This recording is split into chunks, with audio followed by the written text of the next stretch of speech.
on your mind? On August the 17th of 2012, I was the administrator at a local hospice facility, and I received a call from a patient's spouse, and she was reporting that the patient was in respiratory distress. He had pulled out his suprapubic catheter, and she was an elderly lady, and she was very panicky. We were working short staff of nurses on that day, and I tried to call the nurse closest to that patient several times, and I could not reach her. So I took the initiative, being that there was downtime in the office, and there was another nurse who's the director of operations in the office, and I went to try to save this patient. In my route to go to this patient to help with this patient in distress, I was struck from behind by another vehicle.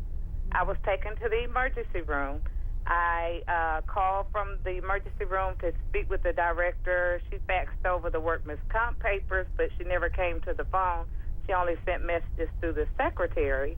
And I was told by the company that I would have to utilize my PTO time, that this was not a workman's comp injury. The accident happened on a Tuesday.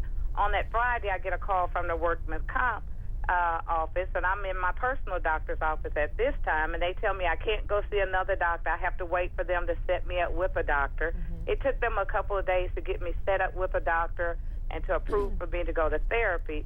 In order for me to go to therapy, I had to utilize my lunch breaks to go to therapy. And I just wanted to know, was this legal?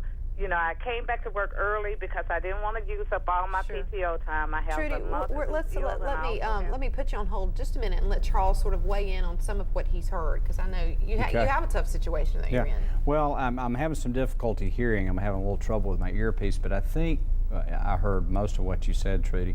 It sounds like an on-the-job injury to me. I'm confused at first by them saying that they didn't think it was comp-related, and then when you start going to a doctor and they come piling in and they're saying, well, you got to go to our doctor, it clears a few things up. They certainly have every reason in the world to be sending you to their doctor and to be controlling that process. But yeah, I think you've got a compensation claim. I don't see why you wouldn't. And it sounds like she's got a claim against the person who struck her from behind. Yeah. And she might have a UIM claim, and then there's going to be offsets for workers' compensation. So you've got a lot going on in your case. All right, so the UIM, tell them what that is. UIM. That's insurance that you purchase when you purchase your automobile insurance. Uninsured motorist coverage, or UIM, underinsured motorist coverage. It's the cheapest insurance out there.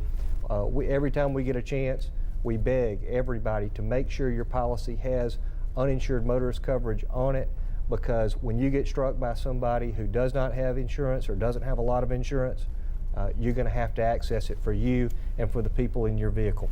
All right, on that note.